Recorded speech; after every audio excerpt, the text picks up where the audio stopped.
Welcome to the latest episode of Platform. Today's guest is the mighty John Bolino. This is your brain on drugs. John Bolino is one of my favourite skaters of all time. Top 10, possibly even top 5. He is up there with people like Brosco, Jeff Stockwell, Eric Bailey in my eyes. Just love watching him skate. He's had so many sections that I've watched over and over again, like his Create Originals part, The Truth 2, Too Much Love, Haitian sections, Shredwiser sections, SSM sections.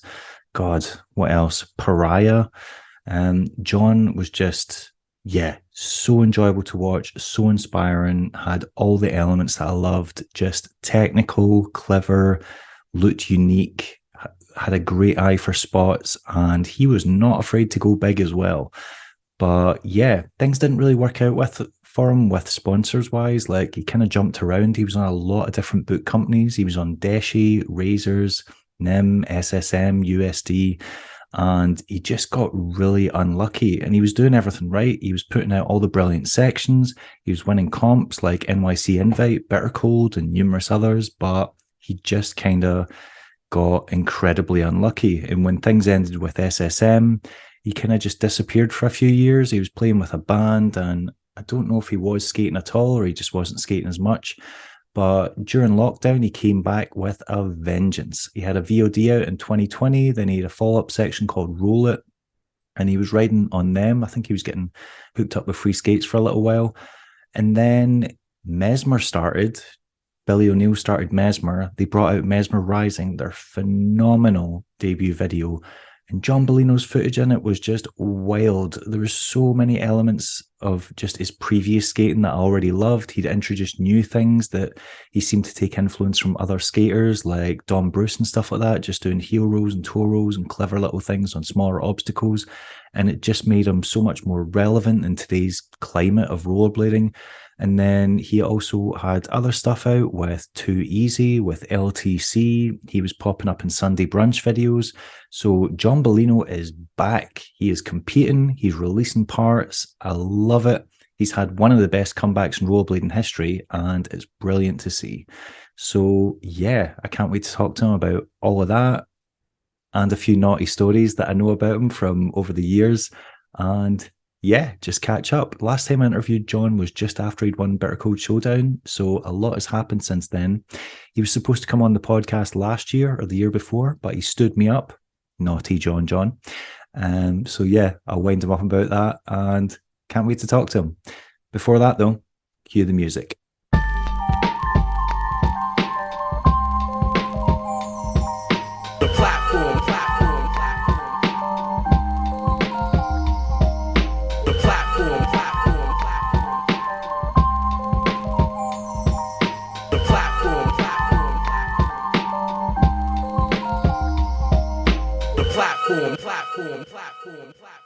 I need headphones, right? It's probably better if I have headphones, right? You sound fine as you are, unless you can have them if you want them. It doesn't matter.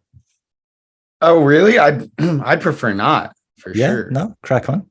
I genuinely thought you were going to stand me up again there, like a year and a half ago or whenever it was when I didn't mean to stand you up.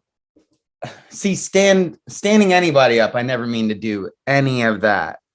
If you got to know me, if you knew me, it's just more of like, there's always shit going on. Or like, I remember when we were talking, I was like, wait, I just did an interview with somebody. Like, I'm going to be saying the same shit that I just said. Like, let's make it more of a reason to talk, something going on. But now it's been a year and fuck, dude, a lot's gone on. A lot has gone on, and I've realized it must have been a decade since the last time I interviewed you, because the last time we spoke, you just won Bitter Cold. Oh my God, that was that long. Are we going right now? Yeah, there's no prep. I don't let anyone get comfortable. We go. Oh, no. I get that. I was just wondering, we're going though, right? Yeah. Oh, cool. Okay, cool.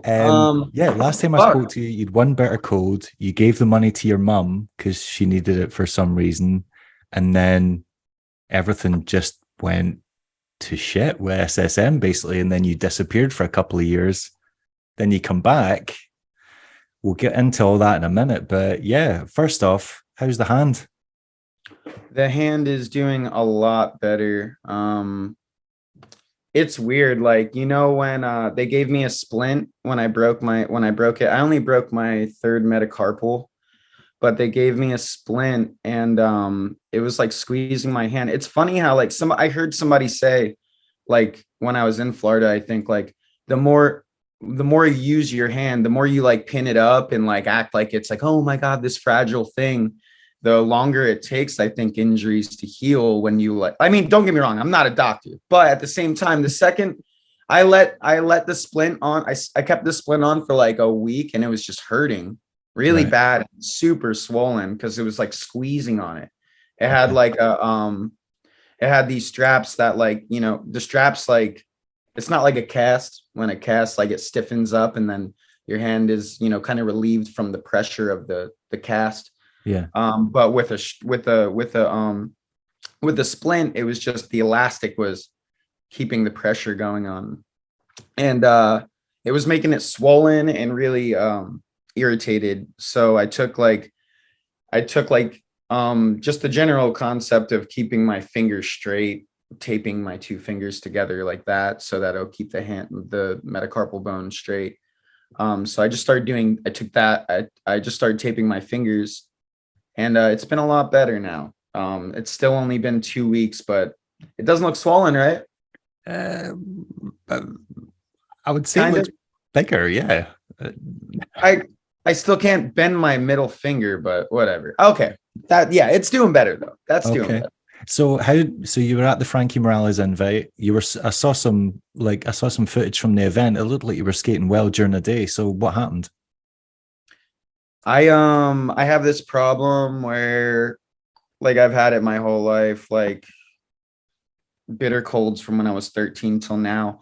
I get like this thing where, like, when my socks get wet, and like, I know a lot of people are like, oh, just bring another pair of socks or something. But like, when I take my skates off, when I get warmed up, and I like to skate all day usually.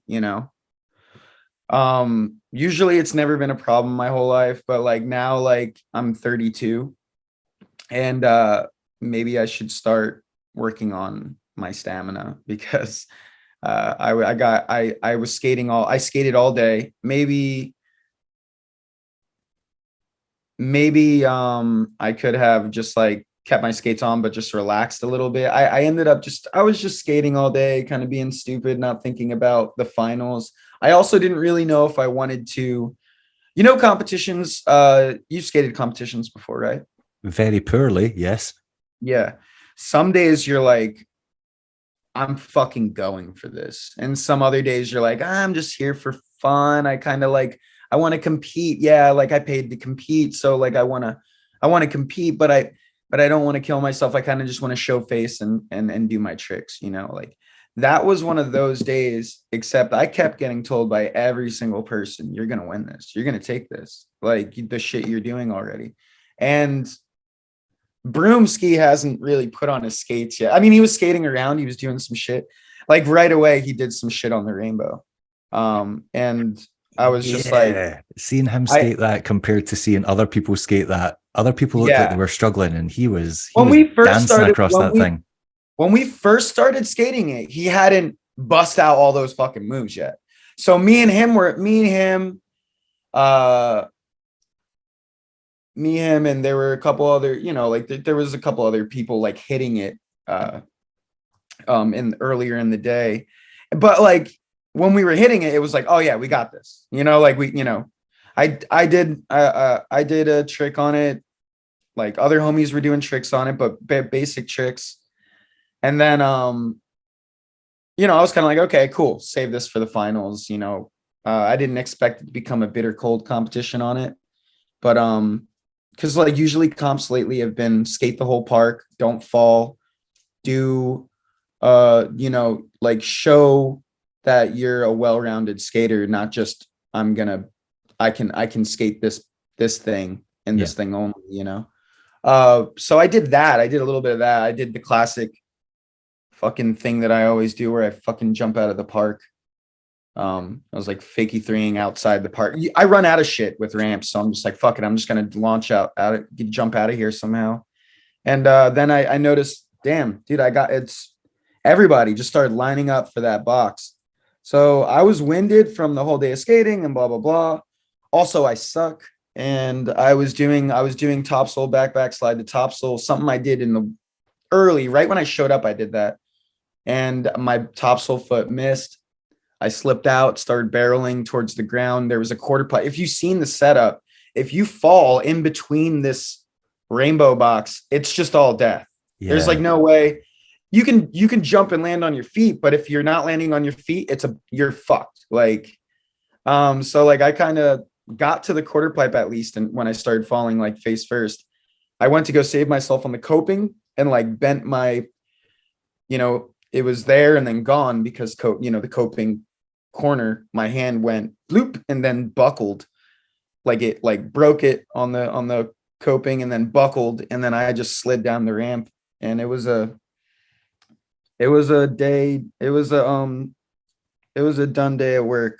I was done. Yeah. Yeah. Sounds like, is that the same side as what you broke your wrist on? Was it last year that you broke your wrist or the year I before? broke this right hand last year. I broke my left wrist.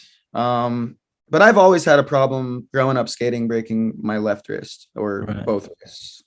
One time I broke both wrists. I was like this, I was like, I Ooh. didn't get a cast on this one, but it was broken. And I got a cast on this one. And I think the doctor didn't put two casts on because he knew, like, bro, you're going in the middle school with two, it's like high school, middle school, like kids are fucking relentless. Yeah. If I would have walked in with two casts, people would have been like, yo, were you beating off with both hands and broke your, like, what are you doing? Yeah. Yeah. Grim. I mean, also there needs to be an element of learn your lesson, because I broke my arm pretty bad once. I snapped it in two places and now it doesn't straighten. And now whenever I take the bail, I just take it in my leg. And everyone's like, why don't you put your arm out? And I was like, no, no. Last time I did that. That's not happening. Don't do that though. Don't do that.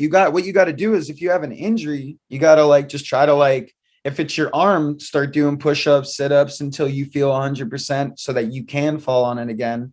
Like, whenever Oh, I that's get that's never happening. I've got the Chris really, Edwards. I've got the Chris Edwards. Who else has it? Adam Johnson has it. That's as straight as it goes. That's not saving anything. oh, I feel you. I feel you. Yeah, yeah, yeah.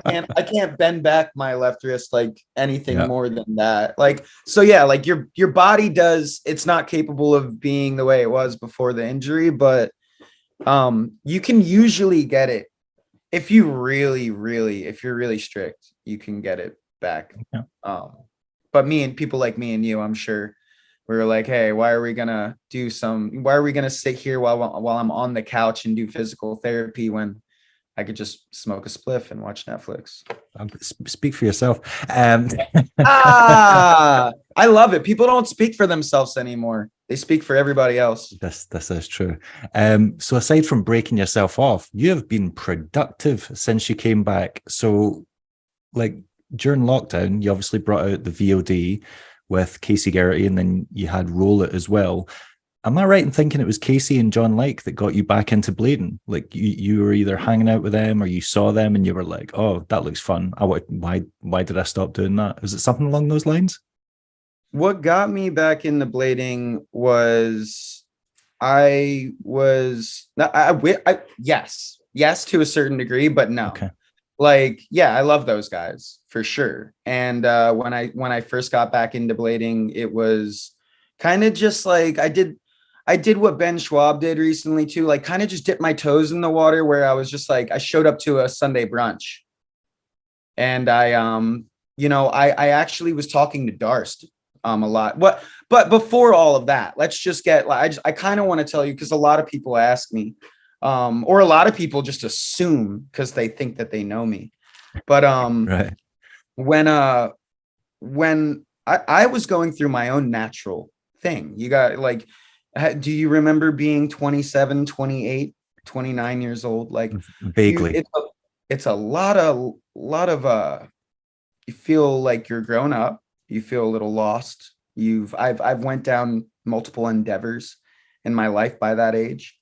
And I feel like it was just time to get back to who I really was. I was playing in rock and roll bands around Los Angeles and doing my I think that skating when I was a kid, it took up so much of my time from 13 till 25 or 6 or whatever or 24 or whatever when I kind of slowed down.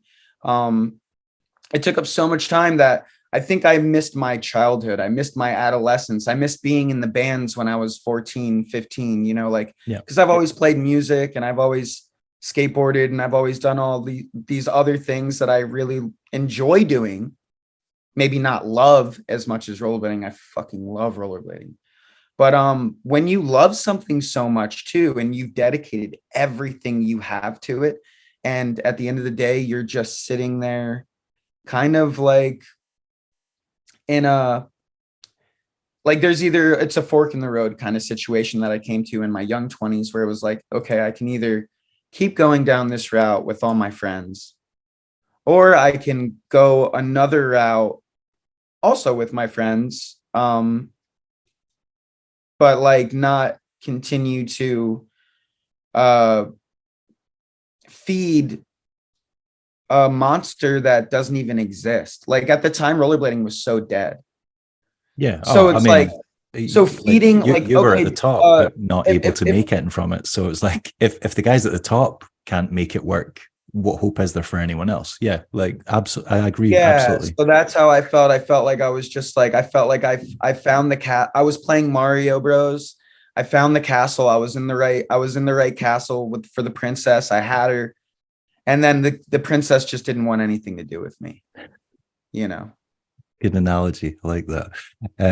But also, you raise a fair point. Like, there's so much stuff that you missed out on growing up by dedicating your entire life to rollerblading. Like, you moved to Philadelphia, lived with Adam Kilgore, like dedicated your whole life to blading. There are these formative experiences that you miss out on, like, I don't know, parties with your high school friends, or I don't know, being in like steady relationships because you're always moving about or traveling or whatever, stuff like that.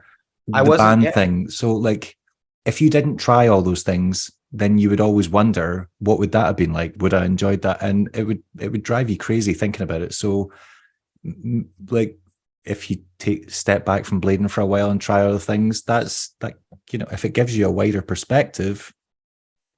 So to go back to what you said earlier, the last time that we were speaking was that bitter cold that you were talking about. That literally matches up with the exact time that that bitter cold. I got that money.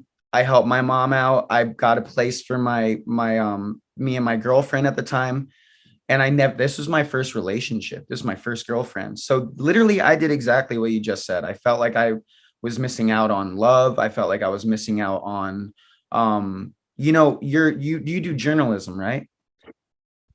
That's a stretch, but sure. If somebody asks me if I'm a musician, I do the same thing. I'm like, I just am a big fan. But like, so you like, so you would know, like, it's good for growth to get into other things. Like, when I got into music, it got me into more of poetry and more of learning. I started reading more. I started opening my mind more. I was a punk when I was a little rollerblader, like I was kind of like how all the skateboarders were, even though like I've been skateboarding my whole life. I think there was more of like a fuck you to skateboarders because I could do it better than most of them. And I, like, I'm a rollerblader. So like deep down at heart. And like, I feel like, there was that point where I got that place with my girlfriend. I felt like I was like missing out on all these things. So I started the band. Billy also was getting kind of older. SSM was done. He already skated for USD. There was no home for a lot of skaters. So he's a great drummer. So we were just like, fuck it, we can at least skate for fun, and we can play in this band, and we can maybe like go somewhere with this band. We can treat this band like it's SSM or something. So we did that for a little bit. He ended up falling in love with my girlfriend's best friends. Same with my other guitarist. And, it was just a little a little love story over here in LA for a little bit. And then I ended up getting more into the rock and roll thing, joined another band, fucking started doing bad things with my free time and riding motorcycles, like all that stuff's cool. More of the drug use stuff is really just, if you say you're passionate about something like music or skating, and at the end of the day all you're there is for the party, you're a fucking joke. Like, not a joke, The thing is, but some you people, should at least yeah, be trying. You should at least be trying to like. Okay, what I mean is like people who go to rollerblade comps just get wasted, start fights, and yell at people, and like call themselves a rollerblader. You didn't yeah, fucking, I know what you mean. know. Yeah. But then there's also the element of people don't mean to do that and just get themselves caught up in it because I don't know, they're weak-willed or they can't help it, or they get a little bit too drunk and then start making poor decisions, or I it's understand that. yeah. Yeah. I mean, life is very complicated. I do understand all the sides. I just, what I'm saying is like, there, I guess I'm talking about that like 4% of these kind of assholes that like will do that, feel no shame, go on Instagram, go on BMag, say, fuck yeah, I meant to throw that dildo in your face at Feast, you cock whore, whatever the heck, Yeah. whatever they say, this craziest insults. I just had a hate video made about me because I had a skateboard, my hand's broken. So I had a skateboard with me at Blade Cup. And I don't know this person. I don't know if they're mentally okay, but they made a whole video about, am I homosexual because I had a skateboard with me and I'm one of the better rollerbladers in the world. I shouldn't be holding a skateboard.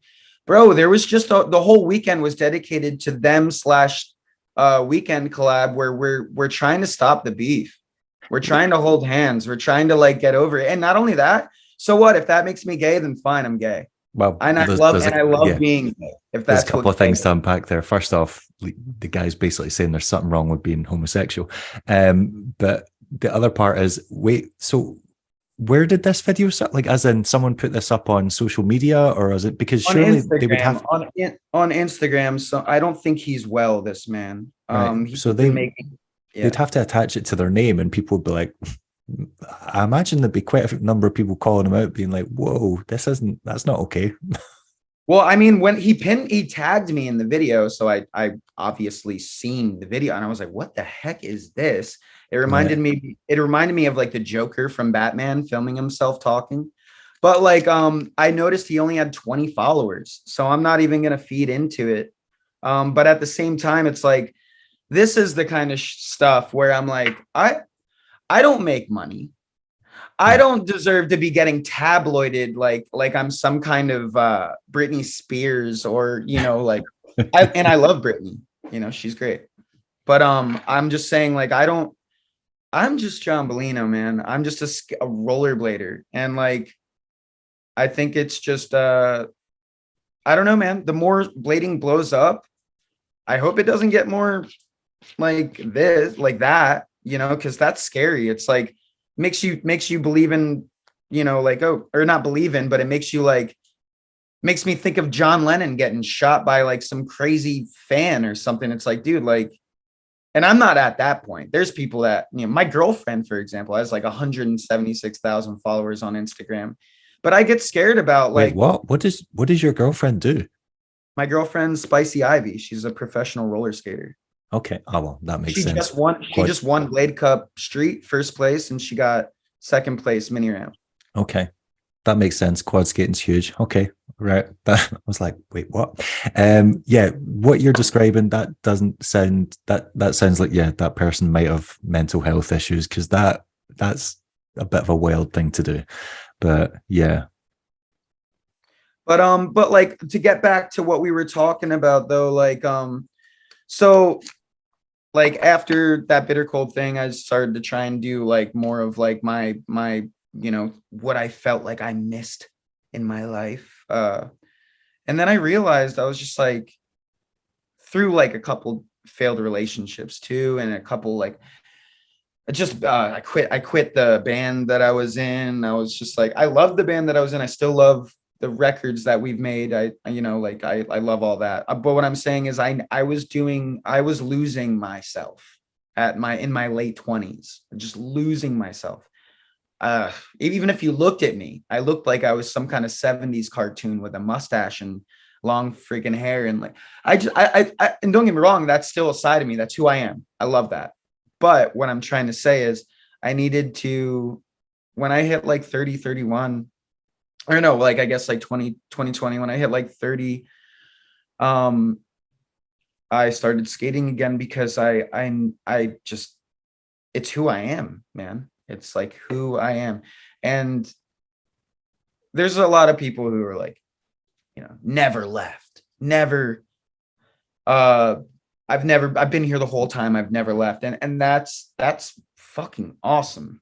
But I hope that if you've never left, you've opened your mind to the world a little bit and seen what else is around. Because if you're not the best rollerblader, you might be the best DJ. You might be the best chef. You might be the best. Like, if you haven't found what you think you're good at yet, keep doing the things that you love. But it's so nice to be like, to be good at more than just one thing, or be passionate about more than one thing, or to love more than one thing, because you get to really drag all these elements into your multiple creations where they just get more they become more, I think that's how the best art is made, and the best anything is made, is by people being fans of so many different things and then putting it into one thing. And then they changed that one thing forever, so that now all these other people who've witnessed, like that person changed this one thing, this one genre of music, this one movement in society, this one, piece of clothing that makes people change their heads and change their minds and go the complete opposite way. We were wearing skinny pants 3 years ago, and now 5 years ago, and now everybody.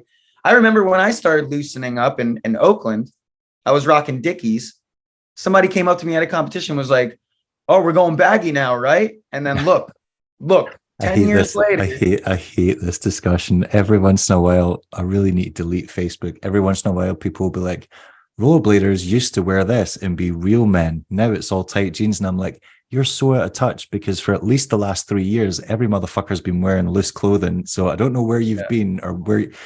Also, who gives a shit? Like, if someone wants to wear their skin tight pants and their skates, fucking just let them be. Who gives a fuck? Shit. Stop commenting other men's clothes. That's weird. That's The weird part. Straight up. But what I'm trying to say by that is, like, there's gonna be that person or that movement, that thing. And I think that fashion is fine. There's nothing. Yeah, like you're saying, wear whatever the frick you want, dude. Like, I don't care. And you know what? Like, I do care. I think you're awesome. You're more awesome when you wear what you want to wear. One of my best friends, Robbie Pitt, like he wears whatever the fuck he wants. Robbie wears the fuck Billy. Like, when Billy wears these pineapple shorts, I'm like, do it. Oh, Billy with his pineapple shorts. See, that's one thing. I'm in a band with Bill. So like when he rocks those pineapple shorts, I almost feel like I'm his girlfriend. I'm like, come on, Bill. Like, but like at the same time, he knows that that's him, and I know that that's him. He knows that it's. It was funny. We were in New York filming for the first Mesmer video, and something happened. We were trying to like open a gate to skate somebody's like apartment thing, and the people were walking out of the apartment. One of the tenants, and the lady was so pissed that we were trying to skate her front thing, and she looks at him. She's like, "Oh, grow the fuck up! You're wearing pineapple shorts." And Bill just like fucking it. They just had this classic Newport, fuck you, bada bada bada, hey. And then like the guy wanted nothing to do with it. It was funny, I'm sure Billy didn't rise to that at all. I'm sure he kept a very calm head and was very respectful and polite. Billy does not respond to confrontation. Billy's a very peace-loving man. He smiled and turned around. Right up in their face. But that's what I love about Bill, and like that's why I'm like, oh shit, if anybody's gonna be the new boss man for me, actually, me and Bill are partners with Mesmer, but but like I do look at him like an older brother, and like yeah, just like when I was skating under Brian Shima, it's nice to be under a badass where at least if you're at a bar and somebody calls you a fruit booter, you know your friend is going to back you up when if you get into an altercation. Luckily, the times have changed a little bit, but we'll see, because a lot of this stuff happening right now, it very well could like open up a can of worms of beef. It could like this idea that we are gonna, I don't know, somehow be in a utopian paradise where rollerbladers and skateboarders it could very much go the other way, and the skateboarding industry could go, nah, fuck that, we're not allowing this to happen. But Well, I yeah, mean, they already do that. That's already what's been done. I think Weekend, even with like getting into thrashers and stuff now, after that collab, like, it's like it's still gonna be yeah, pulling some chain strings. It's not like it's gonna be an easy thing to get in these magazines, get in the, to sell skateboarders a rollerblade. You think that's going to be easy? That's not going to be easy. yes, it's definitely not. It's quite funny. I put out a video about the kind of Weekend and them collab, and then instantly a day later, someone sent me a Weekend video that they made about 10 years ago, where Yeah, it does the rollerblading schedule. The filming, yeah. But when you watch it, it's not like the way Big Brother used to do it, or the way where it was really blatant and just quite vicious and nasty. The way they did it was actually, it was more like, it was like Grant was arguing for rollerblading and the team was arguing against it, and then the way they showed the public reaction, that's the way the public does react to rollerblading. So it felt more like a social commentary on how people view blading, as opposed to them like slagging it off. Plus, Weekend make fun of themselves and the skateboarding industry all the time, so them making fun of blading doesn't feel like as much of a cheap shot, because they do it to themselves all the time. Yeah, even in that video, yeah, I'm just gonna actually just go ahead and say you're totally right. That's they have, like if you look around that other video that's going viral right now, where it's like, hey man, nice size deck. What size is it? That like stuff like that. 7. Can I ride it, dude? Like, do you think a bunch of skateboarders are getting uptight about you're making our industry look blah blah blah blah blah? And also, who cares? What if he was talking about his penis? Who fucking cares? If you don't like the video, then stop the video right now. Everybody who's watching this video, if you don't like what I'm saying, stop it and go somewhere else. It's like, and a lot of people have said that, Dave Chappelle, whatever it may be, like, but like people still don't seem to like. We live in that culture where people like want to be offended by stuff and don't realize you could just not, like, I've lost count of the amount of times I've released something and someone's like, oh, another shit video from this guy. And I'm like, no one made you watch it. Yeah. Like, if you don't like the stuff. And also, buddy, this is a personal skill level battle that we're all doing.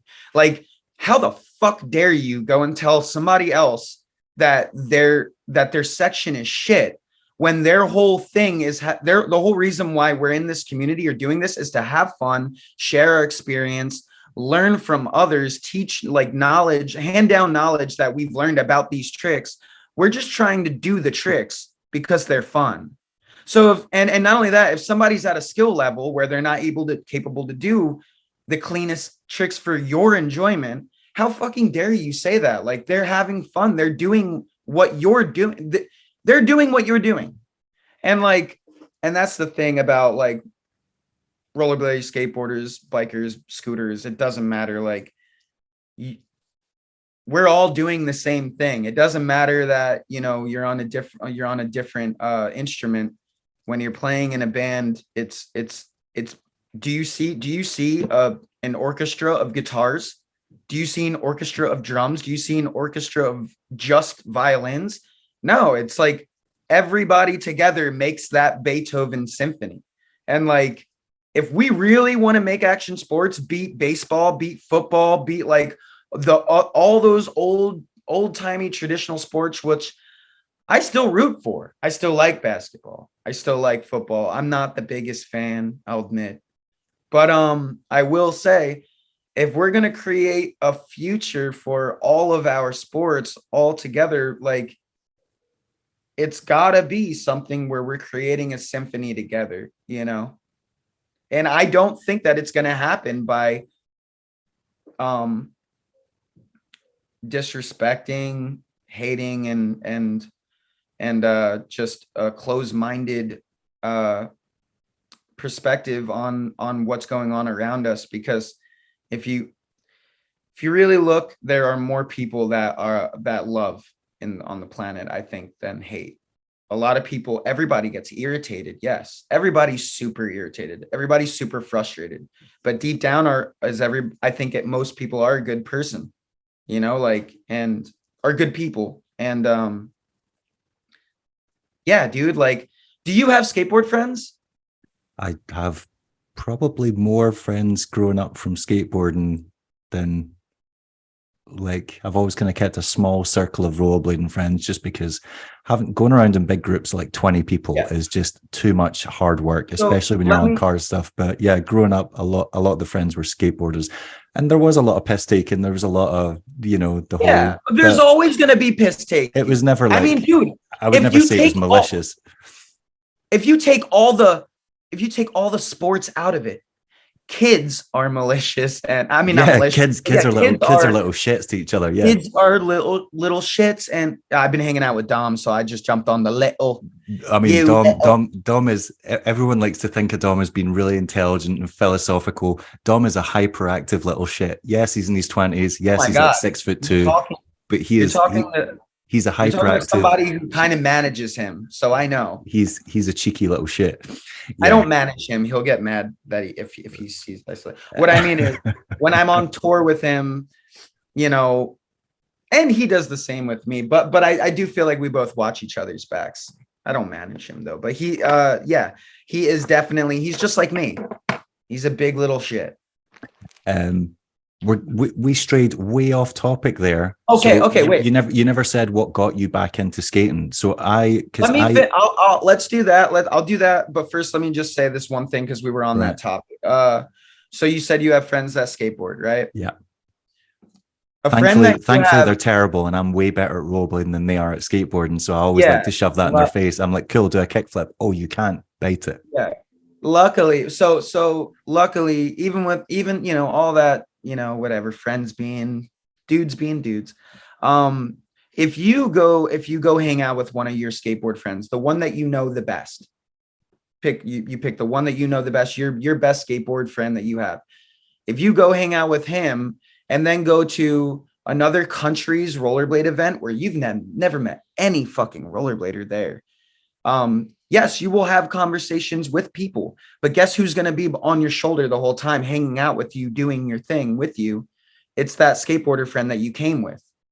You know what I mean? Like, if you go to an event with your closest skateboard friend, yeah, you'll talk to other people, but at the end of the day, you'll like, you know what I'm trying to say? Yeah, like, I get what you mean. If your hometown friend, whether somebody is more relatable to you or whatever, if you're in a big like thing where you're meeting all sorts of people that are just like you, you'll still notice like, oh shit, I'm connected mostly to this guy. Yes, I know because because I'm it's home with him. This whole and don't get me wrong, that just because someone rollerblades, you have a connection with them. Yes, you have a connection, but it doesn't mean you necessarily get along or have things in common. You just both enjoy the same activity. Totally. So there's so many friends of mine where I've gotten along with a lot of skateboarders because of, to tell you the truth, the music I like, the movies I like. A lot of rollerbladers don't fucking like watching, you know, early 1900s like silent films where, you know, like it's more about like claymation than fucking than watching a skate video, you know. Like, I like putting on old movies, you know, or with like turn the volume down. I'll put on like my favorite album and like I'll hang out and smoke a joint with my friends, like doing that kind of shit, you know, like, oh, what's gonna go best with like I Hate God? Maybe like this like crazy Vietnam World War II VHS that I have. I've heard about this. Let's put that on mute. Let's put I Hate God on. Let's see Yeah. what happens. Let's see what bombs line up. We So we like, we have a mutual friend who told me that was one of your breakfast habits. They stayed at your house, and they said that you woke them up by putting on heavy metal music and old like war films of just people having suffering like gruesome deaths. And he was like, "That was a weird way to wake up, but okay."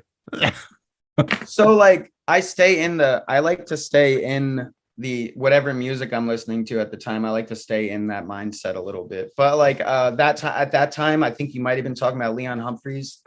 He Talking or about Lewis Bowden, actually, Lewis also bailed you out of and I took the a piss on European somebody. prison. Yeah, well, I think you should briefly tell people that story. I think they'd be interested to hear that.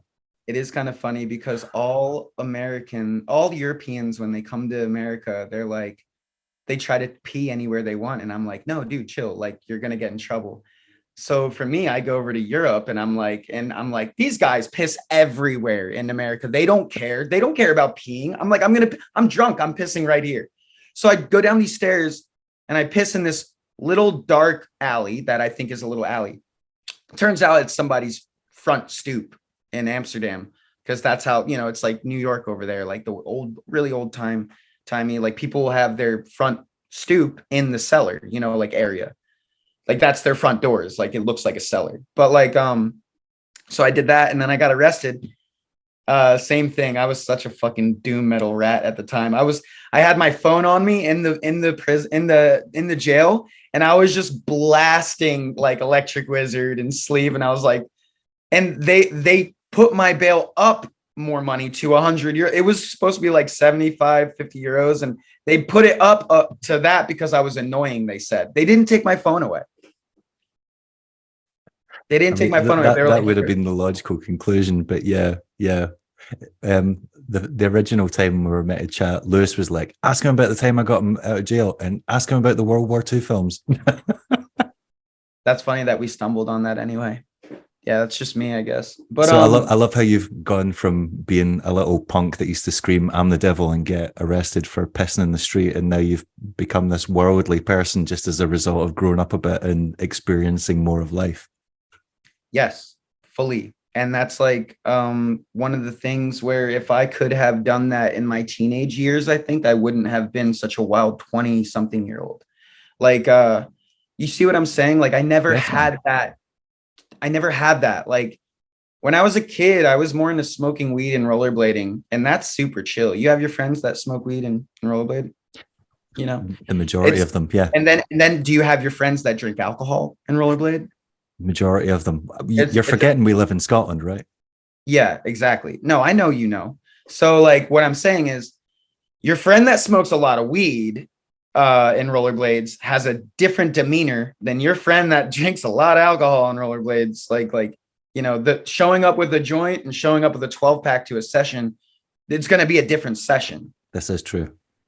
So like for me, when I turned 21. I mean, I was not too bad of a kid before that. I didn't really drink much. I smoked a lot and I hung out with Brian Shima and all these guys. Like I wasn't a bad kid. I didn't do anything really. I was just like heavily into music and I heavily was into rollerblading. That was me. And I felt so bored about myself.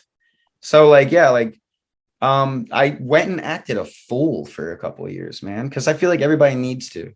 You're only alive once, I think that's a rite of passage for most, maybe not as men as women as much, but I think definitely for like young men who are trying to find themselves, I do think they look back on behavior that they did when they were in their 20s, like you say, and you're like, shit, I was a bit of an asshole then, or I was a bit of a fucking idiot. Maybe I like, but then the fact that you can look back on it and have that self-awareness to be like, I was fucking up, is a good thing, because if you look back and go, oh no, I was always awesome, then you're probably a bit of a douche.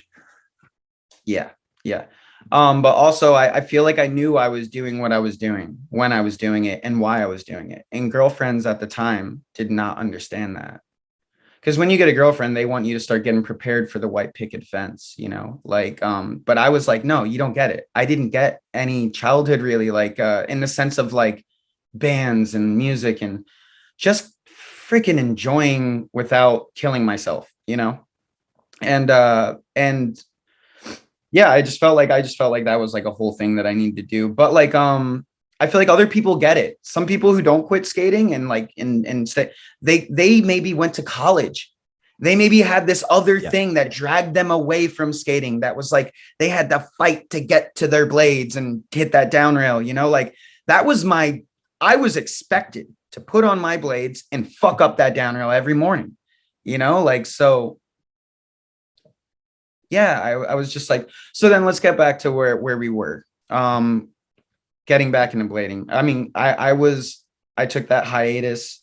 I think I always kind of loved skating, but I'm not gonna lie, the more I got into music a little bit with the bands and the biker guys and stuff, I was I would be put in positions where I'm hanging out with like Figgy and all the Baker guys and Riley Hawk, and I'm hanging out with like all these pro skateboarders because they play music too, and then I'm put in a position where they find out that I'm a rollerblader. Yeah. Dun dun dun. I'm at this party. It's late. We're all partying. They already love me. They're all like not love me, but they're mutual friends. Yeah. They know, hey Johnny, you know, like guitar death chant guitar player, like whatever, you know. And but then like they find out I'm a rollerblader this one night. And it's like it's 80, it's like, you know, it's 80% love, but there's that still that little There's the lingering element. Yeah. I hear a guy going like, no, fuck that, it's fruit booting. But like there's other people like, no, dude, yo, that's sick. Put on a section of his stuff like that. Like I think I actually made a bunch of skateboarders, higher up skateboarders who freaking hated rollerblading.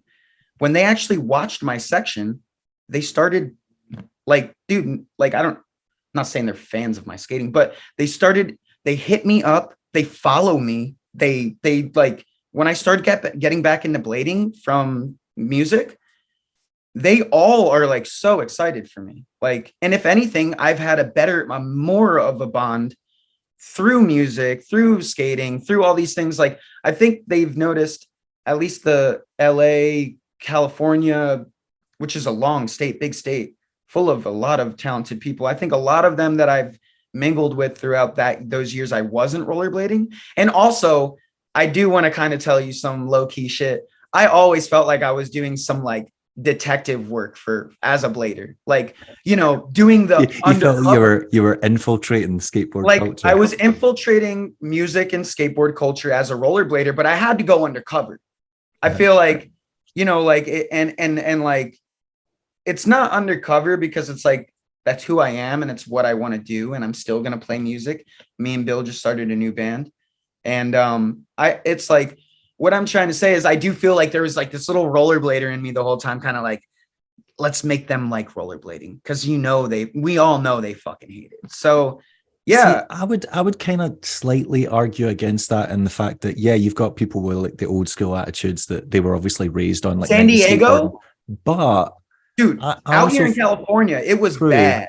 It used to be. Oh no, I'm not disputing that at all. But what I also think is I think when you get to a certain level in a sport, any sport, whether it's BMX, skateboarding, or inline like rollerblading, I feel like unless you're a complete idiot, you understand that for other people to get to the top of their sport, they've sacrificed a lot, or they've achieved like they must have this certain level of ability to get there, and to like if they discovered who you were, they must have discovered that you were hot shit before you like stepped away. Like you were up there, you were considered one of the greats.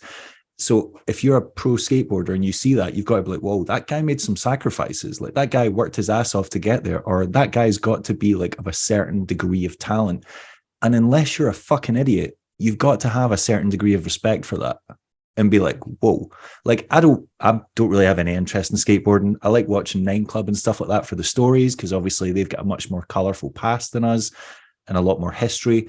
But in terms of actually watching the sport, I'm not that into it. But in terms of respecting the skill and the dedication and the hours and days and years that they put into doing that I 100% back. And I'm like, I know what that takes. Yeah. I think that a lot of rollerbladers get that because we grew up them being around first and maybe even rolling on it. I rolled on a skateboard before I bladed, you know, like I will actually no, because I played hockey when I was like 7. I started playing hockey when I was like 7. But I started aggressive skating at 10. So when it comes to the skate park and like what instrument you're going to use there, when I was introduced to skate park culture, it was skateboarding and rollerblading and BMX. I did everything. I did scootering just came out in the 2000, like when I was 10 in 2000. So Razor scooters just came out, brand new on the scene. Nobody did tricks with them. It took like 8 years for people to get even good or understand that they need to get wider decks to do lip slides and Okay. um I'm like sure they'd came out in like the late 90s, but all right. maybe late 90s. What I'm saying is they were there when I was 10. Okay. And I'm 32. So what I'm saying, okay, yeah, late 90s.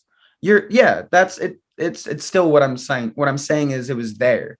Yeah. Like, but there was a couple years when I was a kid where it wasn't there. There were no Razor scooters. There were no inline wheels on a metal framed BMX style scooter. It was just those rubber ones that you'd go off-roading with, and they kind of were slow and they sucked, and you'd push on them and they'd kind of just like, yeah, they suck. Yep. Yeah, that is true. Okay. Yeah. So when I was a kid, I did everything. I was really good at BMXing too. I did dirt trails. I literally anything I got my hands on as a kid, I wasn't too bad. I had people in basketball coaches wanted me to keep doing it. People in my coaches and me in football wanted me to keep doing it. I just always was kind of like, so this is another thing with rollerblading, you know, it must be love because I've ditched every sport. I've ditched everything. And I wasn't bad at it. It wasn't like I was like, oh man, shucks, I don't get it. Yeah. I was pretty okay at everything, but I just think rollerblading was just like it was so different and edgy. My first video, my cousins are older skateboarders in the scene. They were really into hockey and skateboard. And so rollerblading wasn't corny at first. Like a lot of people, it came from hockey, a lot of us. So like in my town, at least, I got this video called Nickel and Dime. Yep. I know the one. East Coast video. Yep. Yeah. And that John was Ortiz, Gil Vasquez, J Dick. Yeah. Yeah. Randy Sprizer breaking the car with, you know, like Ness, a little European shit, Ness. Yeah. hucking the what it was like a hammer at like a broken car that they were all skating. And this was like for me, when I saw Randy doing that, when I saw Spicer doing that, I was like, I want to be him. I want to be Randy Spicer. And like, you know, then I started going to the skate park in New Jersey called Acme Surf and Skate. And I started freaking seeing all the skaters there. And I'm ashamed to admit it, but I was just a kid. I stole a pair of Solomons because my K280 minis were fucked up. They were shitty. So I saw a pair of Solomon ST90s on the ground. Some kid must have just tried them out in my size. And they only had one size of one, like the right skate on the wall. You'd never seen two skates out like that, you know, like that. And it was like really busy up in there. And I had my little Senate bag and I took my K280 minis out, put them right there. And I put my Solomons in my little Senate bag. And I just kind of, I didn't even mosey out right away. I went up to the desk and I bought Solomon Focused for $20 because I had just had some Solomons that they didn't know I was stealing from them. But I got the Solomon Focus video and I rushed home. And first things first, it was like Aaron Feinberg's section, dropping in after the intro, like dropping in off the wall into the skinny ledge roll. And I've seen BMX videos. I've seen skateboarding videos at that time. Misled Youth by Zero was my favorite skateboard video at that time. Flip Sorry was like coming out, stuff like that. So I was like a skateboarder and a rollerblader and a BMXer. I was everything. I was all that shit. And something happened with blading. I think like just the rawness of like videos like What Do You Believe In? And that kind of like it like set like misled youth. The skateboarding video came out, and then like what do you believe in the rollerblading video came out, and I kind of felt like I was like, these are the same, these are the same ideas. I was like, but I like doing this sport more. Like I feel connect, you know what I mean? Like I feel Yeah, yeah. connected to Yeah, I get what you little mean. rock and roll image. I feel connected to this little twerp rock and roll image. And like in both categories, in all categories, even in BMX, they had a Little Devil and props. And there's people like, oh my God, um Van Homan. Oh my God, Van Homan, the Little Devil section. If you've never heard of Van Homan, the BMXer, early, like late 90s, early 2000s street BMXer, he's the reason why we have like Sean Burns and all these other street BMXers that like just completely kill it. He was like the best. So I had all these, I knew like what kind of genre I liked, you know, like of like stuff, you know, like and what kind of image I want to go in. But then there's all these different instruments. But the rollerblade one, when it came to like what do you believe in, I felt like just the blades go in that direction. Everybody had a skateboard, everybody BMX'd. And to me, it wasn't corny. Like they were all cool. It was just like this one, nobody's doing as much. So I started doing that a lot more. And I had friends that like my friends in SVC, they saw me on a bus with my skateboard homies. Like, you know, like the two different, the worlds collided Sections. Yeah. on the NJ Transit. Freaking so like I'm with my skateboard friends wearing a skateboard shirt. All my rollerblade friends are right over there. They get on the bus to go skate a spot. And they're just all like, dude, what the fuck?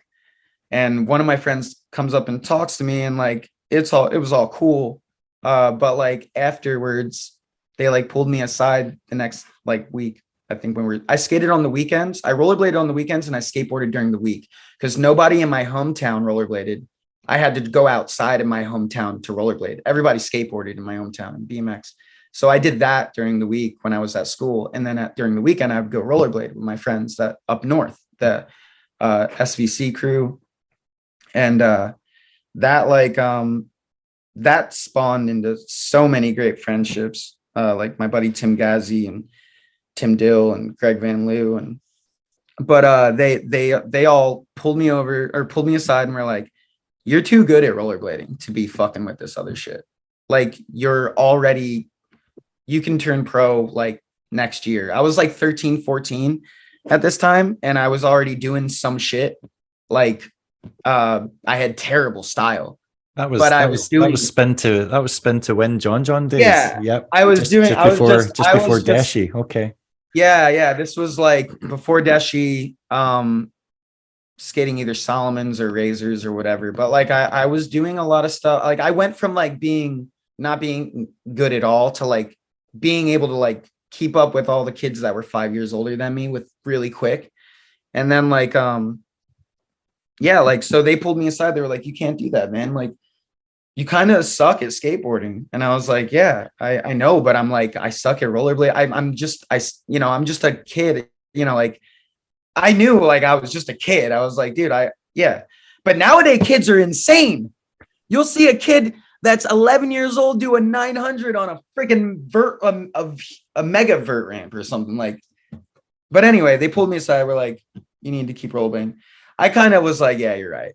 Like I am pretty damn good at rollerblading. I do get it. Like I do kind of suck at skateboarding, but I think I was still like I said, just hanging out with different like people. And then when I was 15, my grandparents died and they were my caretakers. So I was put in an even harder position where I was like, am I going to finish school with some friends like locally, try to just see if I can crash around and like finish school? Or I had just gotten sponsored by Deshi when I was 15. Like, cause this is a little bit forward into, you know, to the story of what I was just telling you. That was like when I was like 13, and this now, like when I'm like 15, 16, when they passed, cause my grandmother passed and then my grandfather went like right after. So I like got in a position where I was like, fuck, dude, I have nothing. My parents, and I don't have like, my family has terrible drug problems. So like, I was just like, okay, let's go to Philly. I had just gotten sponsored by Kilgore with Denial, and it just sounded better. Let's go to Cayman Islands rather than struggle on a couch doing math that you suck at or whatever with high school. So I was at I dipped out a little early when I was 15. I went to Philly.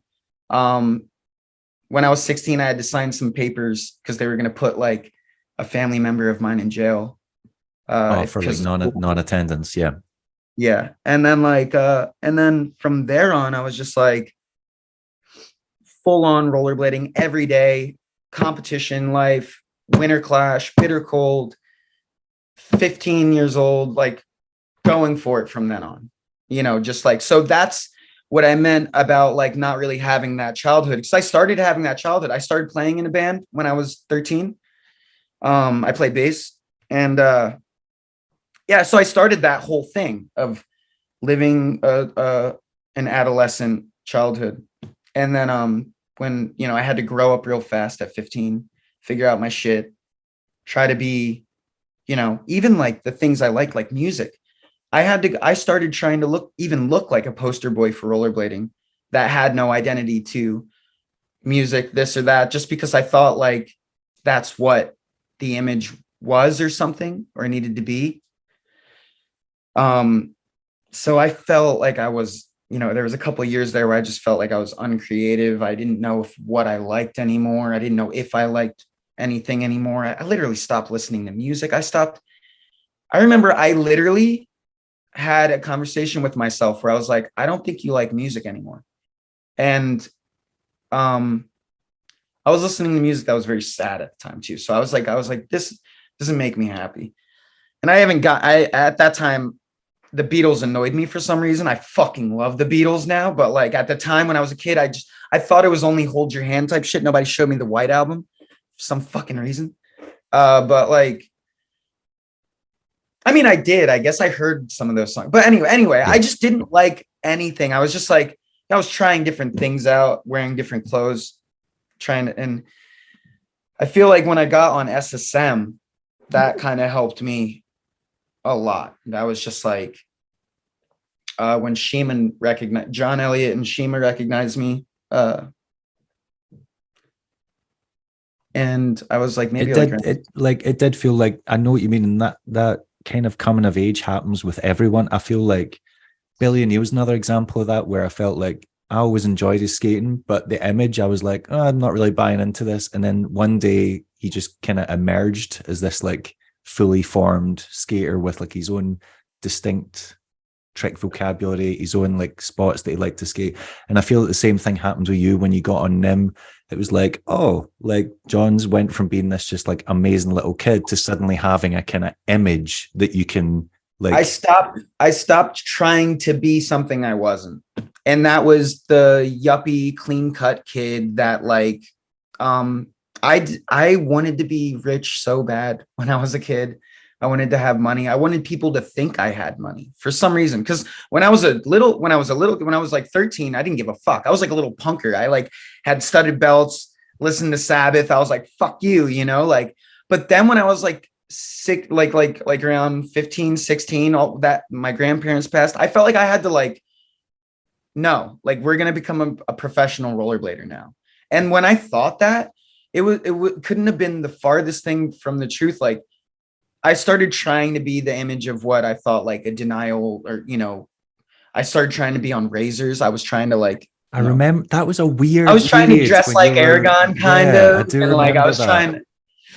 it was just so not me. And I was just like, So when I got sponsored by Shima, I was like, oh, sick. Like, he plays guitar, started playing guitar more. These guys are like me. These guys are like me. They like the things I like.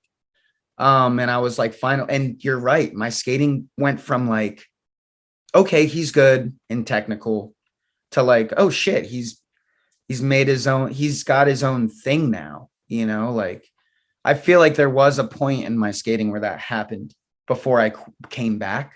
Yeah, Um, because like you were always really technical, really impressive, and then I remember like the later stuff, like not late, like the later stuff of that period started coming out, like your Truth Two section and stuff like that, and I was like, holy shit! And then yeah. like the Create Originals section came out that I've watched at least 50 times, and people were like, he's an icon now. He's not that good little kid anymore. He's like one of our sports stars. I feel like it all happened kind of fast too. Like I felt like I went from 16 to 24 really quick. Like even though there was so much shit that happened in between then. But like when I quit around 24 or stopped, I didn't quit because I'm here now, but like when I stopped for a little bit, it's so weird. Like I guess like I still don't like any of that stuff I did before I quit. Like I watched like the last section I made before I started skating again. And I'm just like, I only like literally from the KC when I came back. The Wait a minute. KC What are area. you thinking is your last section? Are you thinking of the Shredwise or VOD? I think the Shredwiser VOD was my last. I'll to be honest, I'll agree with you on that. I don't think it was your strongest section. And I fucking hated that section. Not that I hated it. I thought it was like cool, but when I look back at it, what I mean is it's a different form of what I was saying before. You know how like when I was young skating razors, trying to look like Aragon, I was not being myself. I also went through another phase of that. When I look at that section, like I look at myself, the clothes I was wearing, what I was doing, like it like even though it's like along the alley that I like rock and roll. I know I like, rollerblading. I know I like, being somebody who films these sections that makes, like people get inspired and stuff. But like, I didn't know really like who I was at the time. And I still feel like I'm figuring it out, like I still feel I might do something or wear something tomorrow that I might hate when I look back at, 5 years from now. But right now I I feel think really, that's just the human condition though. Like yeah, everyone like I feel like as people we're always questioning ourselves and you're always going to be like even you'll look at a photograph of yourself from I don't know this time last year and be like what the fuck was that, what was I thinking yeah, there? yeah. And like until I start really aging, I'm gonna keep hating myself. And then when I get older, I'm gonna be like, oh my god, look how young I looked last year. Son of a bitch. Getting old. But but like as far as that stuff goes, I'm like 32 now. I feel like I don't, I'm getting a lot more laxed with like those feelings. And but I do want to say I hate all my skating up until like even like my kind of my more recent stuff. And I feel like somebody who's an I'm just not going to allow you to say that because your pariah section and your I Vibrolux hate the VOD, pariah section. I I loved hate those. I the loved those. I think it's just a you thing. It's a you thing when it's you. I think it's what makes you want to make a new section every time. Okay. Cause I literally like it's like weird. Like even the last thing that I did, I'm like, fuck, I gotta do better. It's just that thing. You've heard a million people say it. It's not like it's nothing new. True. It's just And it's it just is it's it's just I think it's the great skater mentality as well. Like I think that's what makes great skaters great in that they're like, no, this isn't good enough. I want better. And that's how they become that level. But so let's talk about the stuff you've had since you came back. So you had the VOD in 2020, you had the roll it section, then you had mesmerizing. You've got to be happy with some of that stuff. The stuff in mesmerizing, I was like, John's taken all the elements that I've previously loved about skating. Oh, alarm! I've got 15 minutes till I need to pick my daughter up from school. We've got 15 minutes. That's the 15-minute that's warning. 15-minute marker. This is Okay. going to be part one because I've got so many. I've got questions. I've got like I didn't ask you any of the questions I wanted to ask you, but Let's do a part two we're then. doing a part two of this. Mesmerizing, you had all the elements of your skating that I loved, the creativity, the weirdness, and then it felt like you took influence from skaters in the team, especially people like Don Bruce, where he's doing basically like Tony Hawk, like combo moves, like the toe roll to the grind, to the toe roll out, to the cross leg. And then you get later in the video and you're doing them as well. And I'm like, I feel like that's what's made skaters like Brosco still relevant. Like he's still great, but he keeps taking from what's currently popular, and Yeah. it makes him relevant because he's not being dismissive of it. And I feel like that's what you did in Mesmer Rising. You saw elements of other people's stuff that was great, Oh, and I you were love it. like, I'm going to borrow from that. Like Oh, all the I love. greatest skaters did, like Dustin Latimer, like like all those. They saw Yeah. brilliant elements of other people's trick vocab and went, I think I need to take some of that for myself. And Oh, yeah, I love rollerblading today. Oh my God, it's gotten so much better than when I stopped. Because when I stopped, it was just getting to a peak of like people going backwards and being like, no, no, no, no, stop. But like, stop looking up. Let's go. Let's look down at this parking block for a second. Like, what can you really open up on this? What can you really open up on a step lower or over? Like, just really, it's so much more jazz now. I feel like skating was so like traditional. It was just there. This is how you skate, everybody. Everybody skates like this. And now it got to a point where it was like every other sport. It was like, if you're not you couldn't doing even do this, a fucking back unity without somebody yeah, thinking that you whack. yeah. Oh, that's It, not the it, cool trick this year. there became very much of a like jock Fuck mentality where it's you. like, if you're not Who doing the rail cares? transfer or the drop rail or the roof, you're soft, basically. Yeah. Here's the thing. If you don't like a trick, I love the skater who's gonna make you love that trick. Like make like just you don't like back unity. There's somebody out there that can make that back unity look so fucking oozed with steez. You telling me that if Pat Ritter did a fucking Moopy or Pat Ritter or fucking one of those guys who I really like those guys' style. I like the way they like sit down on their tricks. I feel like if somebody with really good style does any trick that you or me think we hate, we'll fucking love it. It's like, and I not do only like. that, I'm not arguing against the back unity. I do love them. So I'm not. That's not one of or mine. like I'm just using that as example. Although I love back I'm unity. yet to find someone that's done a hot dog Let's grind that find I've liked. But let's yeah, find a goofier grind that people think is goofy. I guess like maybe Mizzou or something, or like Tabernacle, maybe okay, Tabernacle. yeah, yeah. That's where we get goofy.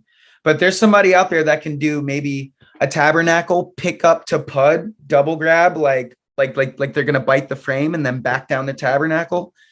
That would be fucking sick if somebody ramp slow mode that and did it fucking really good. Like even if it's on like a P rail on the street, it could be like a street clip still. Not a P rail, but like, like even if it's on a little rail on street, it would Yeah. be that's a clip in a video to me.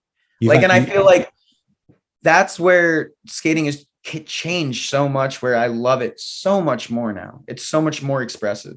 it's definitely become a lot more, yeah, experimental. That's weird. Actually, you talked about tricks that people are like, oh, I don't know about that. I was actually thinking in your 2020 VOD, you'd one that I was like, oh, that's a bit close to the bone. You did the stub topsoul, and I was like, oh, I'm really not a fan of that trick. But then you just so happened to do it in a curved kink rail and then switch it to a fast slide, and I'm like, it's kind of tough to argue against that now, but. See, that was a trick I feel like totally you could tell I just got back into skating. But also it was like a trick where I did realize when I got back into skating that was a weird. I knew that. I knew that was a trick because before I stopped skating, I remember conversations about, like if that could be done right, like so it's like I know that there's certain things that like, and that was a risk taker. You're totally right. I was taking a risk.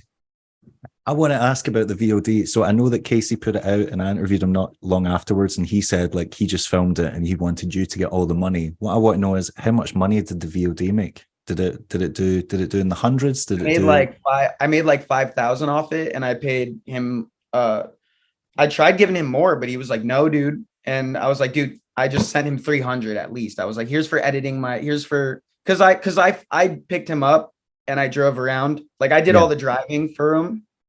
It was like a collab team, not like it was like a collab friend thing. We were just at Sunday brunch and I was like, I was like, yo, I want to do a VOD. And he was like, I'll fucking film it. And I was like, fuck yeah, dude. I love you. And He smashed that at the park. It looked good. Plus, oh you my guys were God, both killing it at the time because he that brought was out he, 4 street sections that year. he's my favorite person to film with. He's one of my favorite people to film with. Like going out with him, he's so fucking funny. And like it was only me and him. It was Corona time. It was Yeah, just yeah. You me guys were just in the streets on your own. Yeah. and we were singing songs. We were having so much fun, dude. It was like just like a blast. And yeah, dude, like I And love filming then, with Casey. But yeah, and where was that going? well, what happened next was he got really sick of you showing him up at skate spots. And then eventually he just quit street skating and he says it's all your fault. So Casey got you back into skating, filmed a VOD for you, and you put him off street skating for life. I didn't put him off street No, skating. you didn't. I made all that up. I think he just really likes playing he still goes out to Sunday, but he still skates. He I does. think He does still do Sunday he's brunch. gotten more involved with a really great podcast. He's gotten more involved with playing golf. A lot of our friends have gotten Jeff Stockwell, all the Black Bandit Media dudes, like they all love playing golf. But it is a weird timing thing. I see what you're saying because there was a second where we were talking to Casey right when Mesmer started. Right when Mesmer started. We wanted to like work with Casey. Okay. And then just through the deck of cards, we were like, figuring it out. When you're figuring something out, you're doing all these things. And Casey was always there. But then I think through kind of like me and Bill getting more and more together on our own about what we're going to do with Mesmer, he probably felt like there was like, because the sections were done too. Like me and him finished our VODs. Yeah. And then that's when that's my VODs. And then that's when the opportunity came about. And that's when I told Julio I got offered to be on, or I don't know, I got offered like to be on them kind of. And I got given a little money for doing like some of the advertising that I was doing and stuff. But I felt wrong because I just spoke to Bill. So I sent Julio back the money and I told him, I'm really sorry, but we got this thing going on. And this was all around the same time of Casey. Casey was having a hard time with his skates. He was trying to figure out what skates he liked, like I feel like a lot of skaters have a hard time with USD because they don't know where they're going to go, I guess, after like what, or like with not after, but with it, like they're trying to like put their sections out and they're having a hard time getting any recognition from the brand. So like, I feel like Casey went through that too, with that brand and like, kind of just went down, the same kind of spiral that I did with SSM, the same kind of spiral that anybody does, where it's like, is rollerblading doing anything for me or am I just doing everything for it? Yeah. Like if you're working your ass off and then you're like, wait a minute, like this is, I don't know if I can get much bigger or much like, I don't know if my name can have much more meaning than it does now. And yet there's nothing coming in return. Then what's the point in pushing forward? Because there's not much more forward.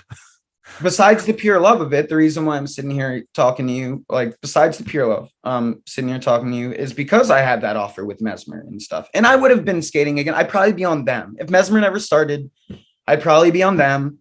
I'd be, fighting to get, there's a lot of motherfuckers on that team. They've got a big team now. They are taking over. Yeah, that's another reason why I felt, I feel like skating needs more homes. That's why we started Mesmer. There needs to be more homes for people, and we're only a year strong, but like we have 4 pros. We have a great amount of like people that are just showing so much potential, like to become pro. Yeah. Our AM teams, and even we're trying to get more into the junior teams and get more females involved. Like we've only been a brand for a year. So it's like now that we have the smaller sizes, we just came out with the new 5 shell. So now we can get kids and a lot of girls. My girlfriend couldn't fit. She's a great skater. She couldn't fit in my size skates. So she can try them out now. And yeah, I want you to go pick up your daughter though. Let's continue this. We're picking this up next week because I literally didn't ask you any question So let's arrange another time for next week to do a part 2, so we can I can get the answers to the stuff I want to know. Sorry, yeah, I talk a lot. Yeah. But I'm glad we finally got to do this, even though, you stood me up. I persevered. I'm like that. Well, I've never used whatever what's the dating app called? I